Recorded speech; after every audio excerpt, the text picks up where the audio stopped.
Hi, this is Edward Earl. I'm doing a response video to a Matt Dillahunty video where he supposedly destroys the kalam cosmological argument, which I find pretty funny.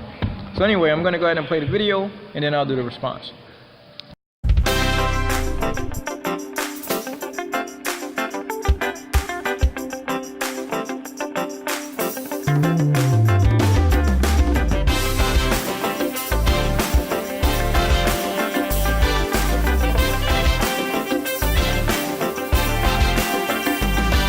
I'm a soldier. No other way that I should go.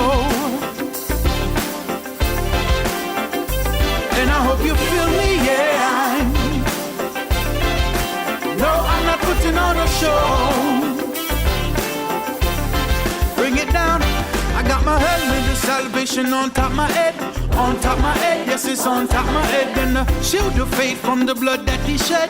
Blood that he shed, oh blood that he shed. Yes, my feet are shod with the gospel of peace. Gospel of peace, oh gospel of peace. But the word is the sword and it strikes from the east. Strikes from the east, it strikes from the east. I got my helmet of salvation on top my head.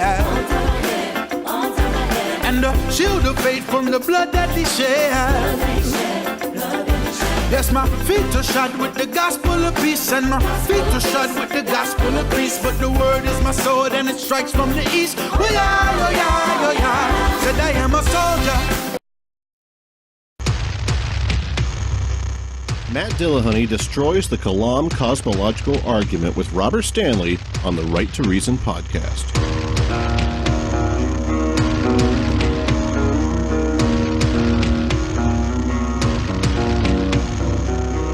Cosmological argument. Here it comes. Get ready, because you're about to get stumped, Dillahunty. Okay. You got nothing on this. All right. So everything that and stop me if I say something you disagree with. Everything that begins to exist has a cause. The universe began to exist. I stop you there? I only got to the second one. Yeah. Well, I was stopping you after the first one. What do you got? Well, this idea: everything that begins to exist has a cause for its existence. Prove it. No, that's just if I can put on the Christian hat for a minute. Matt, that's just our obvious way of understanding the universe. Everything's cause and effect. If you do something, there is an effect that was caused by what you did. Sure, that's a demonstration that we can identify causality, and that so far as we can tell, every effect is the result of the cause. But that doesn't mean that everything that begins to exist has a cause for its existence that's external. I mean, so... Name one thing that doesn't have a cause. So that's a fallacy as well. See, so first of all, this is the black swan fallacy of X is true because we haven't, or basically an argument from ignorance is that X is true because you can't prove that it's false. Now, one of the reasons why I wanted to do this video response is because Matt and some other internet atheists or YouTubers have these channels, and atheists watch these channels and get these talking points and rebuttals to Christian arguments. And they think that these are good rebuttals. I hear this rebuttal which Matt gives in this short clip a lot. Oh, that's an argument from ignorance. The ironic thing about this attempted rebuttal, and which is quite funny, is that it shows Matt's ignorance regarding science and regarding logic. Now here's what I mean by that. An argument from ignorance is the assumption of a conclusion or fact based primarily on a lack of evidence to the contrary, usually best described by an absence of evidence. If you understand the first premise, then you would understand that it's not based on an absence of evidence. The premise is not saying because we don't know how causality works, therefore everything that begins to exist has a cause. No, based on scientific method, based on observations, and based on what we know of causality in the natural world, everything which begins to exist has a cause. And we have yet to see anything that has falsified this position. Now, to push this issue and to demand proof beyond that is nothing more than reductio ad absurdum, which means that if you follow Matt's line of reasoning to its conclusion, you would come to absurdity. We call things scientific laws not because they have been proven in a mathematical sense, but because we haven't seen the exception. And in the case of premise 1, we haven't seen the exception. To destroy this approach is to destroy science altogether. And so Matt's argument is absurd. It is often asserted that the laws of nature are proven theorems, But we have to emphasize that the laws of nature cannot be proved. They are only identified and formulated through observation. It is often possible to formulate conclusions in exact mathematical terms, ensuring precision, brevity, and generality. Even though numerous mathematical theorems, except the initial axioms, can be proved, this is not the case for the natural laws. A mathematical formulation of an observation should not be confused with a proof. We affirm the laws of nature are nothing more than empirical statements. They cannot be proved, but they are nevertheless valid. The fundamental law of the conservation of energy is a case in point. It has never been proved because it is just as unprovable as all other laws of nature. Why is it universally valid? Answer: because it has been shown to be true in millions of experiences with reality. It has survived all real tests. In the past, many people believed in perpetual motion, and they repeatedly invested much time and money trying to invent a machine that could run continuously without a supply of energy. Even though they were never successful, they rendered an important service to science. Through all their ideas and efforts, they demonstrated that the energy law cannot be circumvented. It has been established as a fundamental physical law with no known exceptions. The possibility that a counterexample may be found one day cannot be excluded, even if we are now quite sure of its truth. Second of all, premise 1 doesn't need to be proven in the strict sense of the word. It just has to be more plausible than a negation. So for Matt to argue that premise 1 is not true, he would need to show that it is more plausible that things can begin to exist and not have a cause. And this attempt will go against science. I find it interesting that atheists like to portray themselves as pro-science, but will go against science when the implications of science go against their philosophical atheistic position.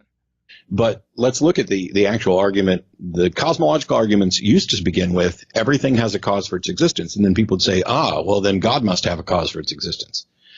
And you would want to change the first premise to everything except for God has a cause for its existence, except that results in special pleading, where the very thing that you're trying to demonstrate, that there is an uncaused God, is something you just assert in the first premise.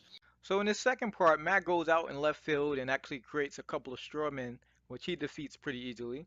I don't think that was his intention, but it creates the idea that he's actually moving forward, defeating the argument when he's not.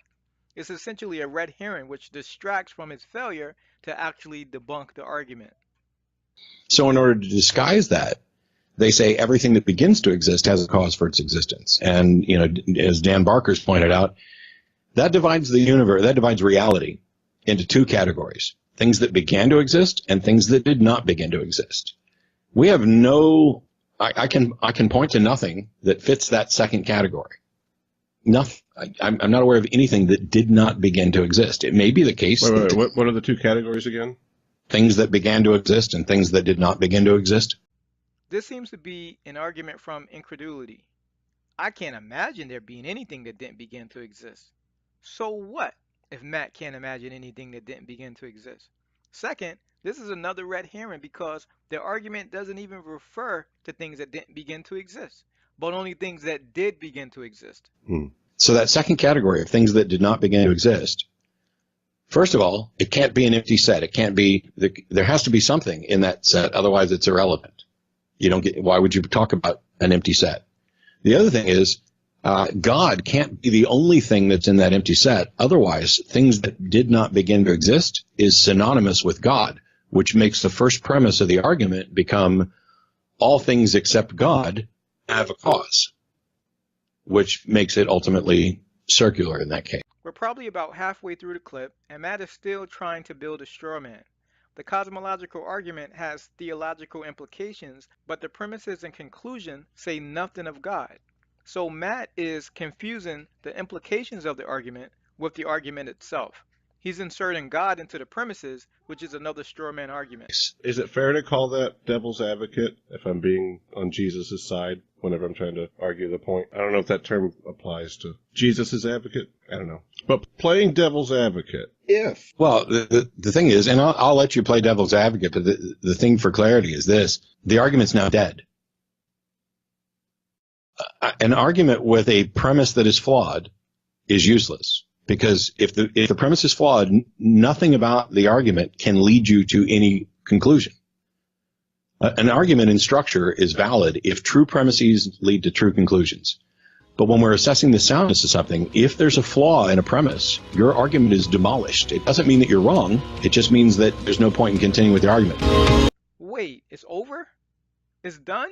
I guess I was wrong. I think the intro said that Matt destroys the kalam cosmological argument.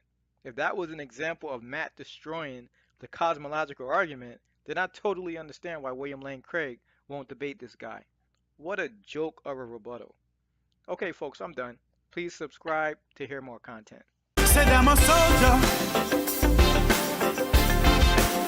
No other way that I should go.